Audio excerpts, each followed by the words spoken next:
Hello. Hello, my friends. Hello. It's time for Thought Shifting Thursdays. And as you can see from the description today, we're talking about feelings. How do you deal with your feelings? Are you sad? Are you having any sadness, anxiety, concerns, anger?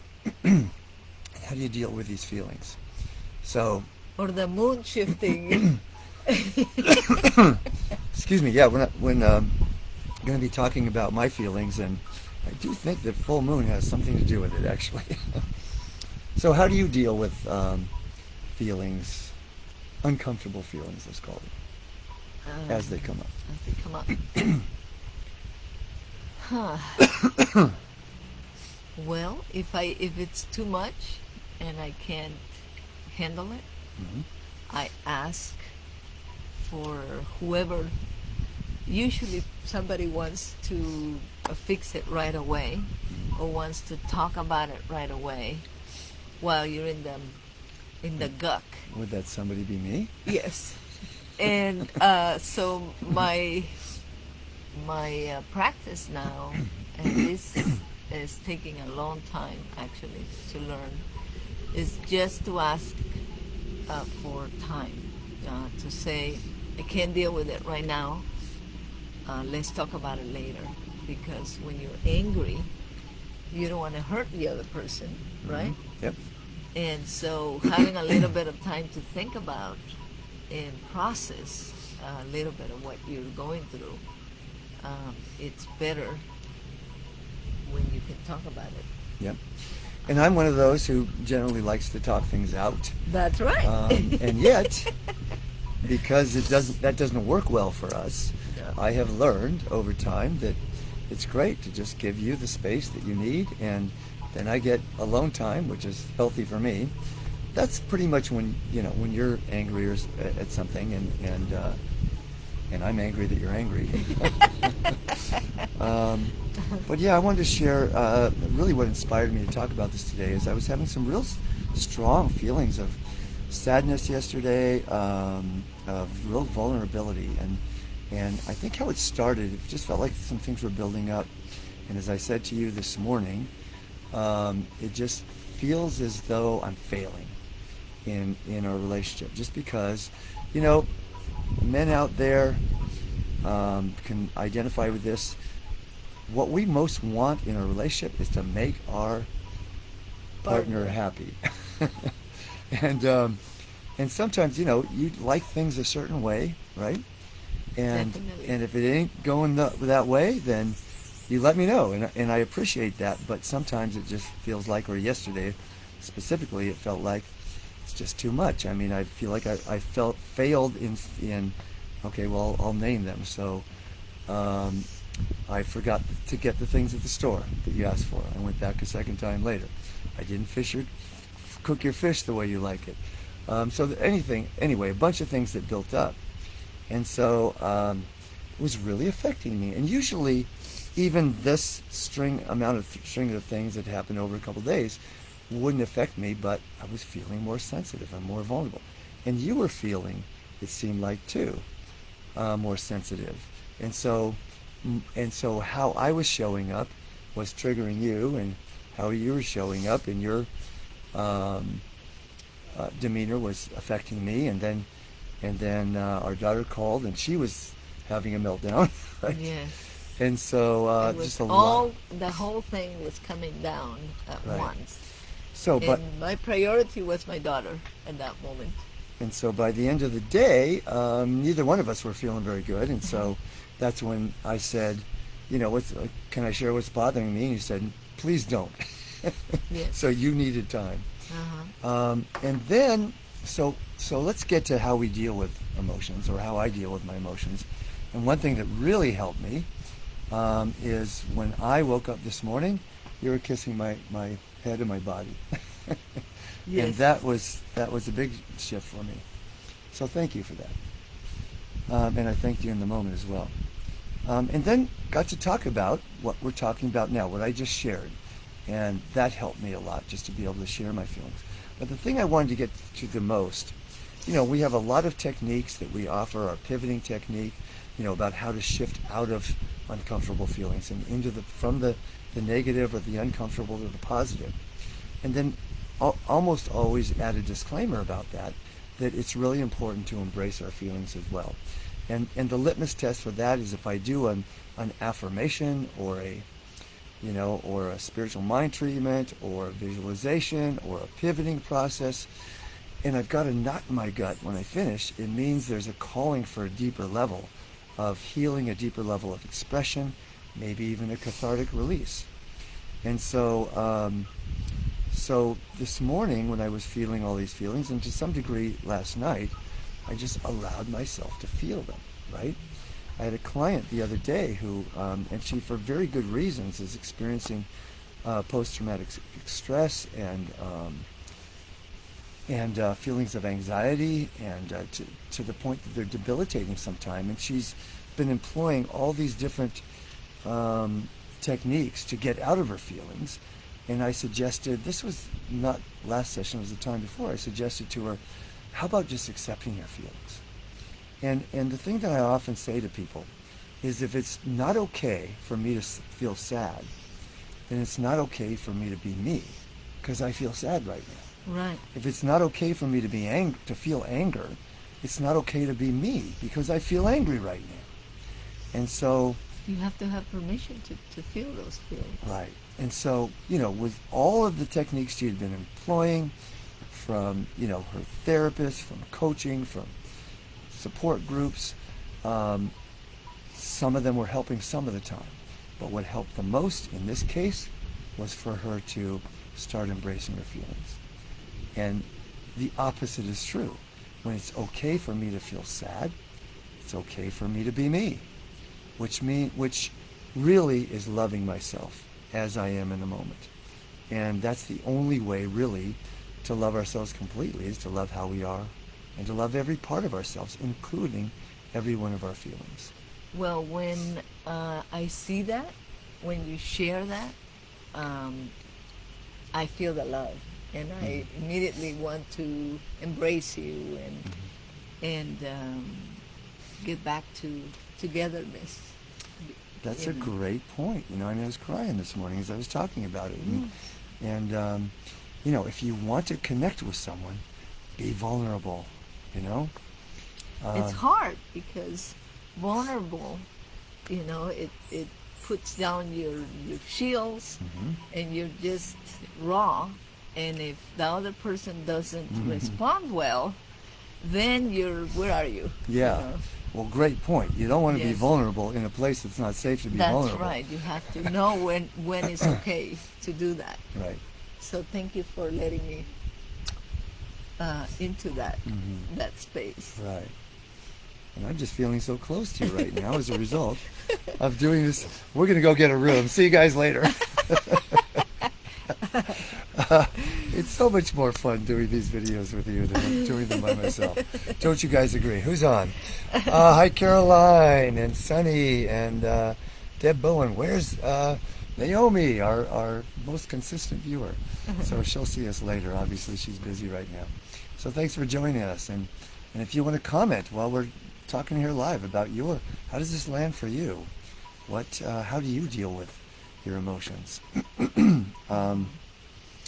I was listening to a podcast recently, and I wanted to say one more thing about it, because we did a ceremony last Saturday together, just the two of us, and what came out of it for both of us was surrender.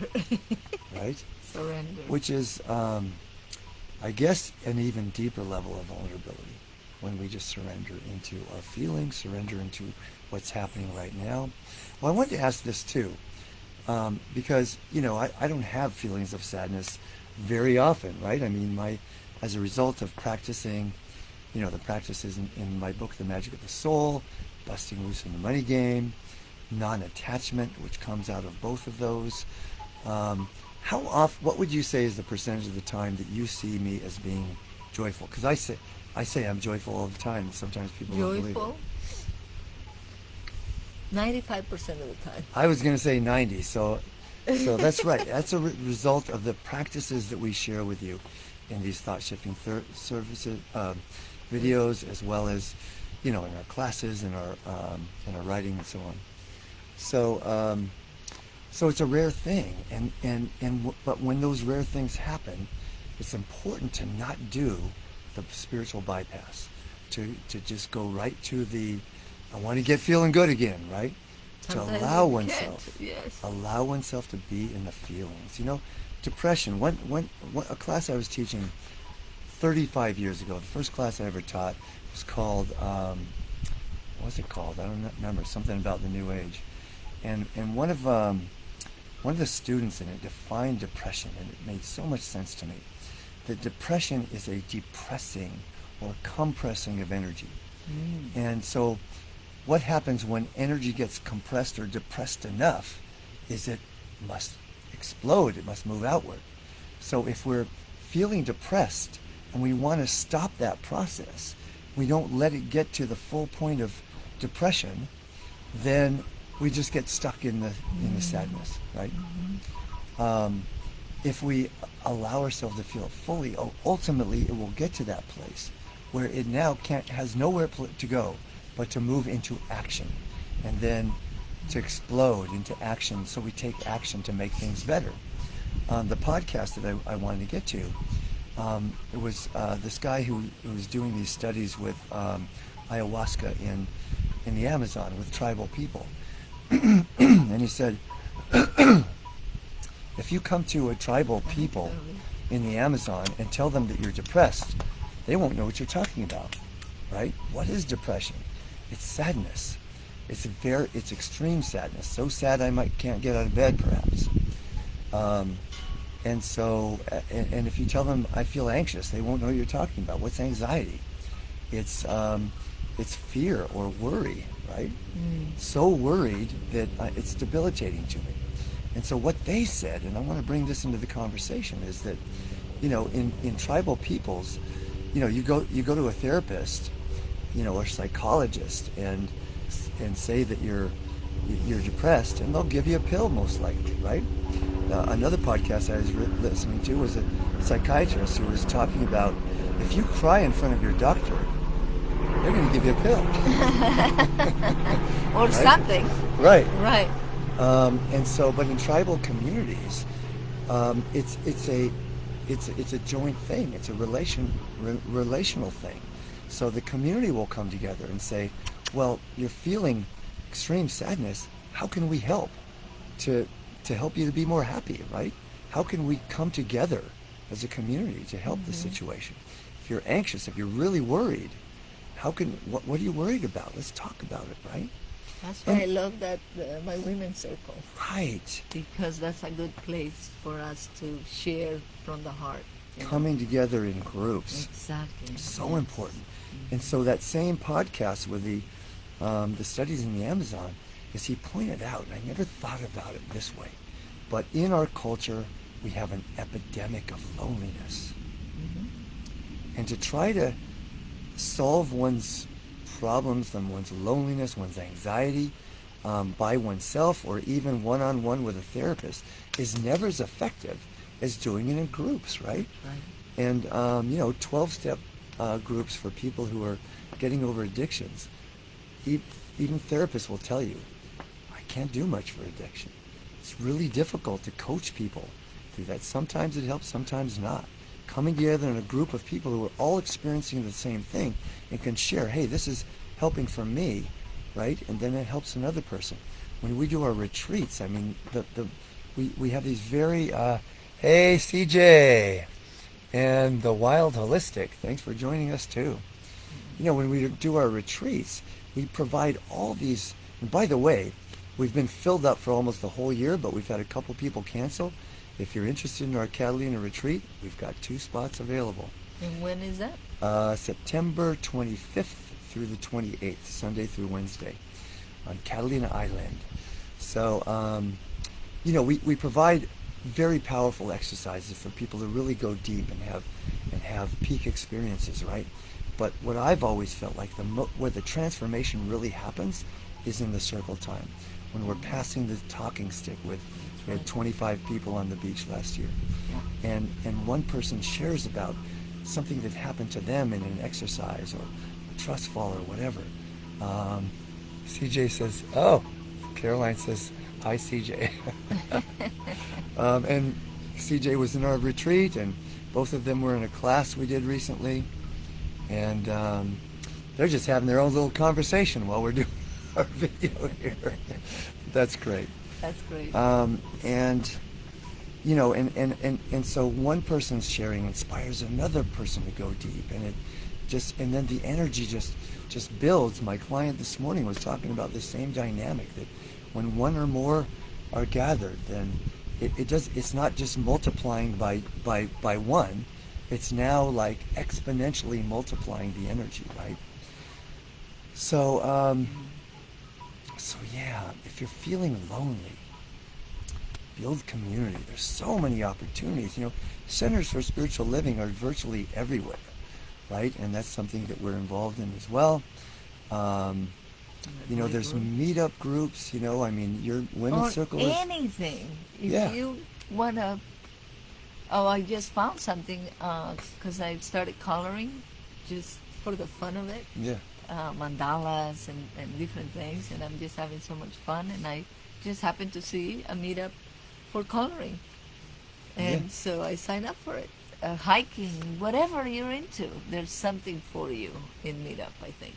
And I'm sure there's other platforms that have that too. Yeah. So we weren't even planning on talking about this, but so important is to connect with people, in meaningful ways. And when I say meaningful ways, I mean nothing wrong with going to a bar and chatting with people, right? Not that it's something we do, but My niece, Lazuli, she has found a biking group, mm-hmm. and she is thriving on it. They had a drive for some cost that they were all trying to get money for, and they collected a whole bunch of money, and they I mean, it could just, Mm-hmm. and it just, every time I see her on Instagram, it's like she's so happy Yeah. with this group. I'm trying to think of that quote by Margaret Mead. I'm going to butcher it, I think, but something like, if you don't believe that a small group of people can change the world, it's the only thing that ever has, right? Uh-huh. It starts with a little group, and then it Right. Right. expands. So that's the message for today. To summarize, I guess I'd say, another. Oh, I got a cool technique for you. If you're feeling down and you want to try the simplest practice ever, let's do this right now, and then we'll summarize. So, think about the most challenging thing in your life while you're looking down at a 90-degree angle.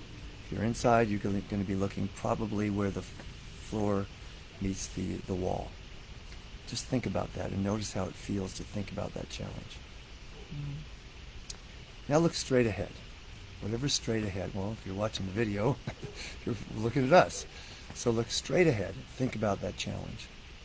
We'll go beyond the screen, actually. Look at whatever's beyond it. The wall, you're outside, whatever nature you're looking at.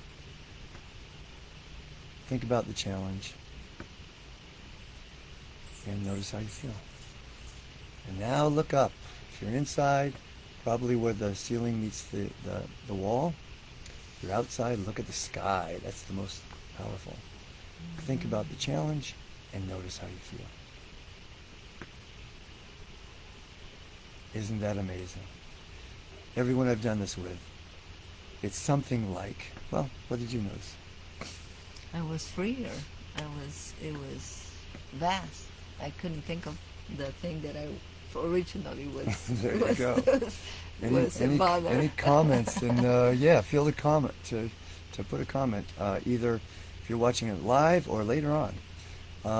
And that's what I hear from people all the time is looking down. I was feeling like I was in the struggle of it. Straight ahead, starting to see some possibilities. Up, everything's okay, right? So there's a practice for you. So if you're feeling down, try that practice. If you're still feeling down, or any practice, right? If you're still feeling down, embrace the feelings, or vice versa, like my client is. Embrace the feelings first.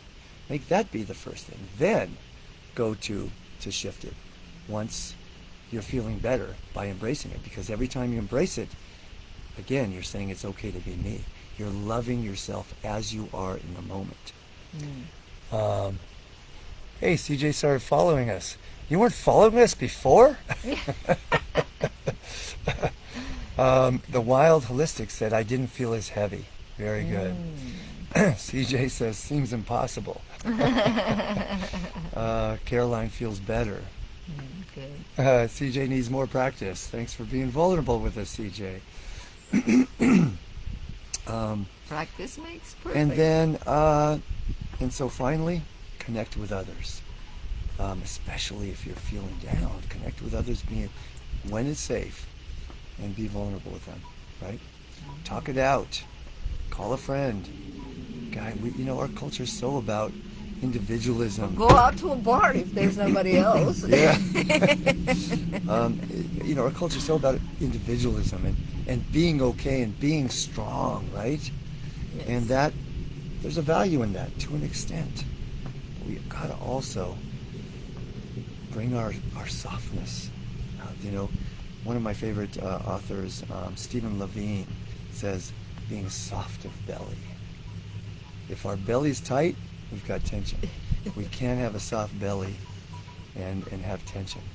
It means being vulnerable, being open-heartedness. Take a deep breath and open your heart, everyone. So if you got some value out of today, give us a like, give us a comment, share it with anyone you think can benefit from this. This is one of my favorite ones ever. And let's bring Toby up here to say goodbye to everyone. Toby, how are you feeling today? Oh, you're feeling love, aren't you? We love you, boy. All right. All right, that's it for today. We'll see you next week. Love you all. Bye.